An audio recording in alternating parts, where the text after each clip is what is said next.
আমরা কিন্তু আমাদের ফোন থেকে বিভিন্ন ফাইল বা ফটো ভিডিও কম্পিউটার বা ল্যাপটপে ট্রান্সফার করার জন্য কেবলের ব্যবহার করে থাকি, কিন্তু কেবল ছাড়াও কিন্তু আমরা ওয়্যারলেসভাবে আমাদের ফটো বা ভিডিওগুলি কম্পিউটার ট্রান্সফার করতে পারি আমাদের ফোন থেকে। তো আজকে আমি এই ভিডিওর মাধ্যমে দেখিয়ে দিব যে কিভাবে আপনারা একদম তার ছাড়া আপনার ফোন থেকে যে কোনো ফটো বা যে কোনো ভিডিও ট্রান্সফার করতে পারেন আপনার ল্যাপটপ বা কম্পিউটারে। তো মূল ভিডিওতে যাওয়ার আগে আপনি যদি আমাদের ছোট্ট পরিবারের সদস্য না হয়ে থাকেন তাহলে please subscribe this channel and like this video, আর কমেন্টের মাধ্যমে অবশ্যই জানিয়ে দিবেন ভিডিও কেমন লেগেছে। So let's begin. সরাসরি ফোনের স্ক্রিনে গিয়ে এই প্রসেসটা দেখি।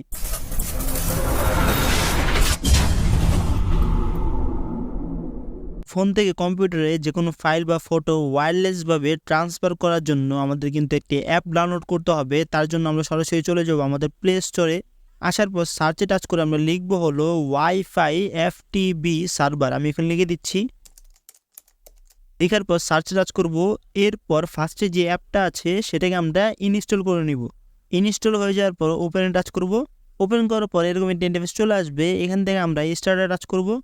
এরপর অলওয়েজ ফাইল অ্যাক্সেস, এটা আমরা অ্যাক্সেস করে দিব।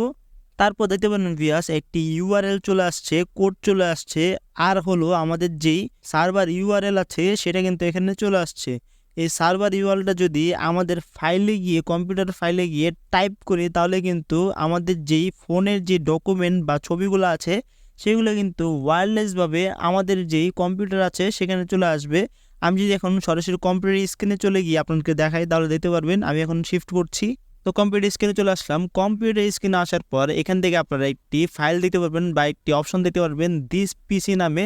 এখানে ডাবল ট্যাপ করবেন, বা এখান থেকে যদি আপনারা না চান তাহলে সরাসরি আপনাদের ফাইলে গিয়ে এখানে দেখুন লেখা আসছে দিস পিসি, এখানে টাচ করলেও কিন্তু হয়ে যাবে। তারপর এখানে দেখুন দিস পিসি নামের একটি অপশন আছে, এখানে টাচ করলে কিন্তু সার্চের মতো একটি অপশন চলে আসছে।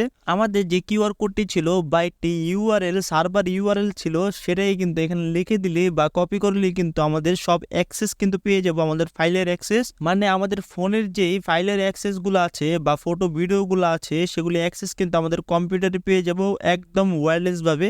আমি এখন লিখে দিচ্ছি। এই যে দেখুন আমি কিন্তু এখানে লিখে দিয়েছি আমাদের যে সার্ভার ইউআরএল আছে সেটা কিন্তু লিখে দিয়েছি।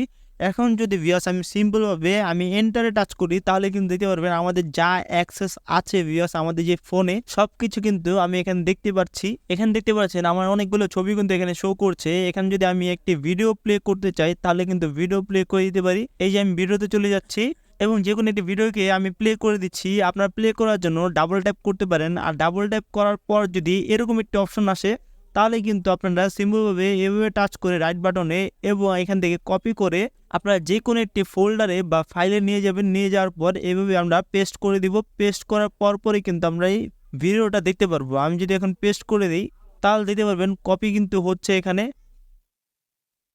এই যে দেখুন ভিউয়ার্স আমার ভিডিওটা কিন্তু এখানে চলে আসছে। এই যে এখানে দেখুন চলে আসছে ভিডিওটা।